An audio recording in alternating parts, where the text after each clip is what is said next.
Hello! Welcome back to another episode of Antiformal. My name is Bren Cable. I am the Pick and Hammer Archivist this year.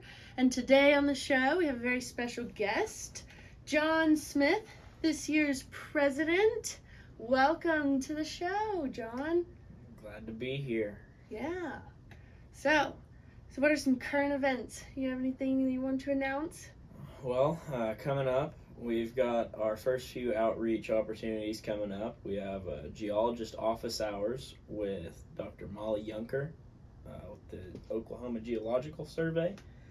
There are people that come in with all sorts of minerals and rocks or even pieces of old cannonballs and want students or employees to identify them. So we will be aiding the Oklahoma Geological Survey with that from 9 to 12 on Friday, October 22nd. That's this Friday in P130 on the bottom floor of Sarkey's. Going along with the outreach opportunities, we have the Oklahoma Mineral and Gem Society show, which will be a tabling event for us. We're helping them run the event on October 30th and the 31st, so should come help out right before you go trick-or-treating. Once again, sticking with the outreach idea, we have the also with Dr. Molly Junker. She puts together little grab bags full of different rocks and minerals for little kids, and she donates them to schools and libraries across Oklahoma. And she needs help putting those together, so our members will be helping her with that. And our next general meeting will be coming up on the second Thursday of November. That'll be November 11th at 7 p.m. So if you didn't make this last one, or if you did, come on out. We'd love to have you. And with that, I think it is time for Mineral of the Day. Today we are learning about Feldspar. Woo! So Feldspar is the name given to a group of naturally occurring aluminosilicate minerals containing varying amounts of potassium, sodium, calcium, and or lithium. And the feldspar group of minerals is by far the most abundant group of minerals in the Earth's crust, making up about 50% of all rocks. So, feldspar is kind of the whole reason we have continents, because this pink part right here, this is actually we call K-spar. It's potassium-rich feldspar. This is way less dense than the minerals that form basalt, which is what is on the ocean crust, and this makes up our continental crust, and it is the reason we have these floating blocks of land is all of the feldspar content. Yeah, so here's another common example in like rock form. This is the white part. The white part of this would be feldspar, and like these grayish parts, these are actually like quartz crystals and such. So don't be fooled by our selection. This is super not representative of Earth's crust. We have a ton of amazonite here, which is kind of a rare variety of feldspar. It still has the KAlSi308 structure, but it has these trace amounts of other metal ions that give it this beautiful blue color. It also comes in purple sometimes, but it's not nearly as common as pink or even white feldspars are. And an even rarer variety of feldspar that we have. Do you want to hold the lab slab? I'll hold the You lab want to hold slab. the lab slab. This is our labradorite slab. Hopefully we're getting a nice glisten in the angle of the camera. If not, we'll get you a glisten side. Oh wow, there it is. That's definitely the better side. Whoa. Like, see, there's striations. And then like the biggest glow is really when it's almost upside down like that. That's really interesting. Okay, and then there's this side. Yeah. I didn't realize that you could see through it with light behind it before. That's neat.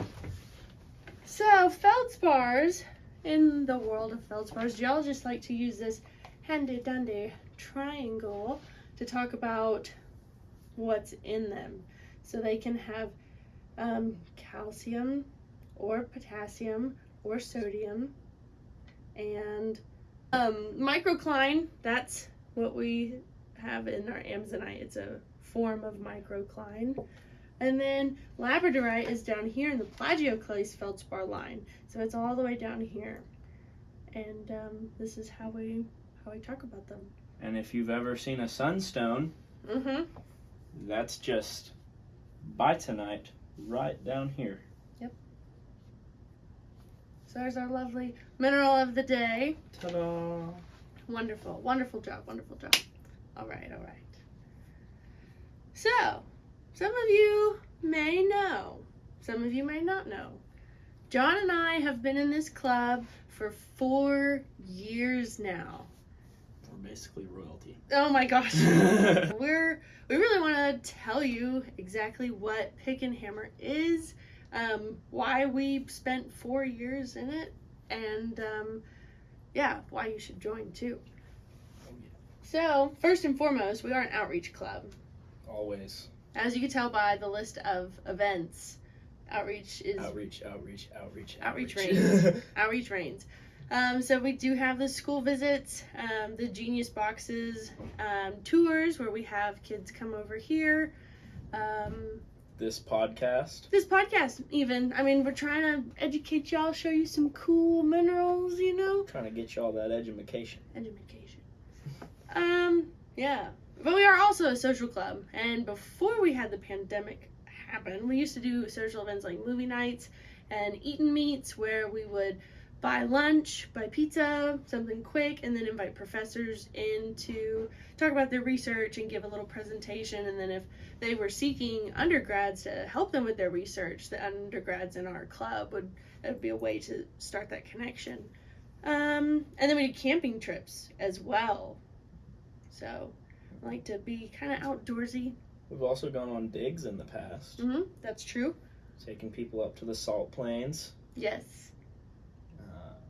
And I think 1 year before we got here, they even went to the diamond mine in They really went all the way to Diamond. Arkansas? Oh my the gosh. Crater Diamonds, I think is what it's called. Yeah, that's really cool. That's really cool.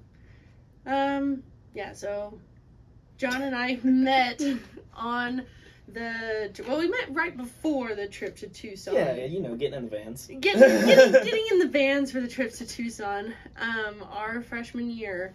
And the club goes to Tucson to replenish our stock in minerals for our auctions that we have here on campus. It's how we raise money and do some of our cool social events.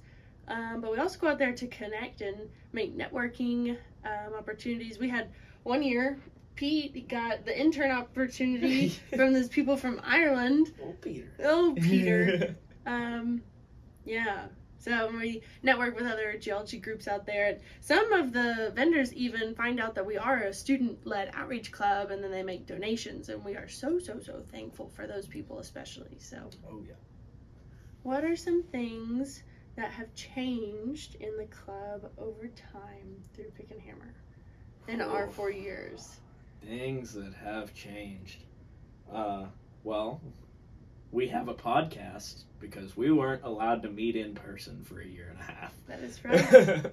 That is correct. So, we had to come up with virtual content somehow we're an outreach club, and this is what we came up with. Bren was the president at the time that the podcast was created. Yep. Now we're keeping it going from here on out. Keeping it going. Yep.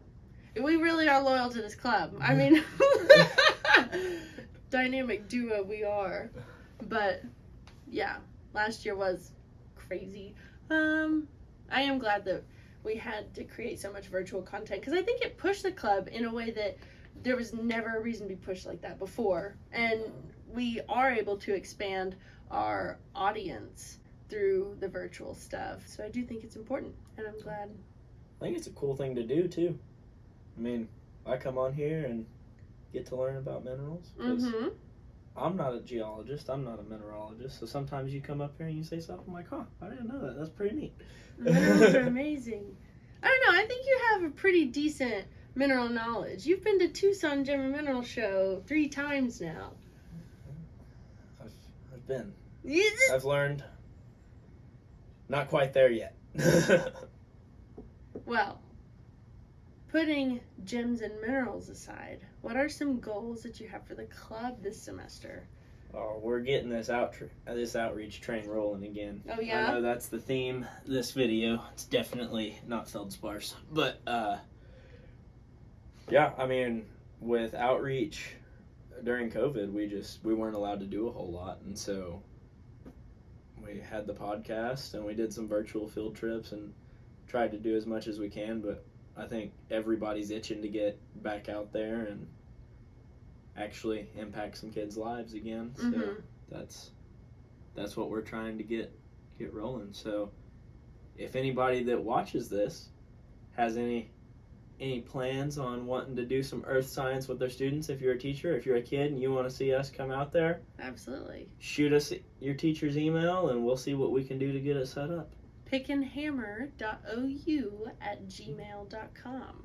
Yes. We'll put it in the caption. Yeah, absolutely. And I do think that's a huge goal, is to just get participation back up to where it was. I mean, that's the best way that our members bond. John and I started out as outreach officers our sophomore year. And, like, that's how you meet the older classmen. That's how you bond with people. And it's another way to network. It's great to put on your resume. If you need volunteering hours, it works for that, of course. So, some goals for the podcast specifically this semester. I know that we have at least a few interviews lined up.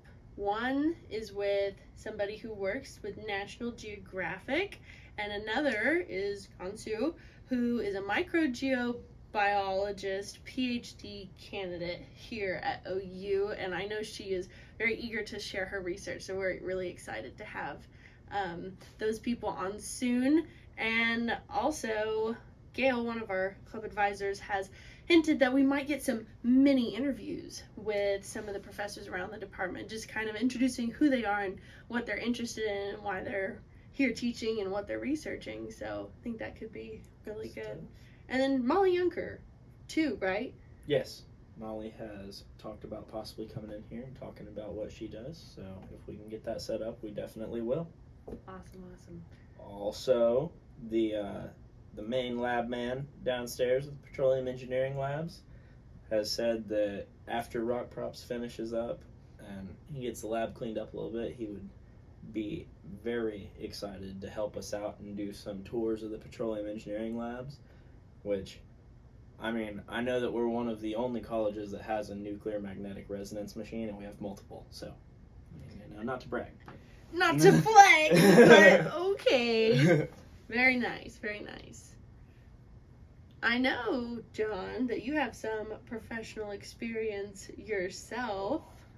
I'm not sure I'd call it professional. Oh my goodness. No, you've had an internship with a very successful oil company the last 3 summers, right? Yeah, the last 3 summers I've worked with Mewbourne Oil Company, and I'll be going to work for them after I graduate in May. So Very nice.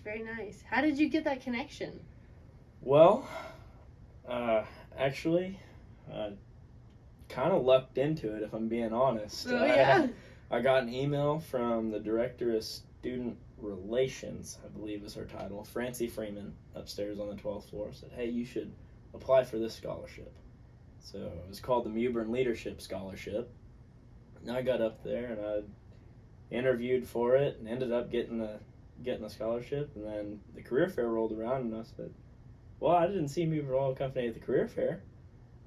So I texted the guy that was in charge of my scholarship and I said, well, Zach, do you guys do internships? Because I don't want to just sit at home all summer. And they said since they already interviewed me that it was good to go, and I went and worked for them, and I guess I've done a good job because they keep inviting me back. Absolutely. They want you back for something. Yeah.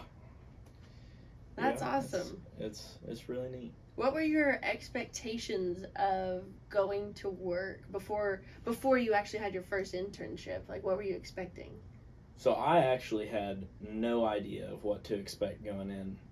My dad had been on the drilling side of things my whole life growing up, and so I kind of had an idea of what to expect in drilling, but I wasn't going to work for a drilling rig. I was going to work for a production company, So I had no clue what to go in thinking. I just kind of dove in head first. It's the only way to really do it. Yeah, get the ball rolling. Oh yeah. If you don't sink, you're good. Sink or swim. Only one option, right? Yeah, absolutely. So reality, how did it compare? Like once you got into the swing of things, were you like, oh man, this is great? Or were you like, oh wow, what did I get myself into? At first, it's a little bit of oh wow, what did I get myself into? It's like drinking water through a fire hose. Oh. There's just so much information coming in at all times, and so much of what you learn in petroleum engineering is experiential. I mean, you learn it by doing it. And so, it's like we said, sink or swim. So you get out there and you do it, and you pick things up as you go along, and try to keep an open mind about everything and do your best. Yeah. Open mind. I love it. Yeah. I love it. You get out there, nothing's ever the same. So. Out in the field. Yeah. You prefer the field over the office, or is it like 50-50? I can't say that I really have a preference. I mean, I've only worked in the office one summer. I enjoyed my time there. I get a little stir crazy sitting down in an office chair for 8 hours a day, though. Understandable. So that's the only real bone to pick that I have with it. That you get stir crazy? Yeah.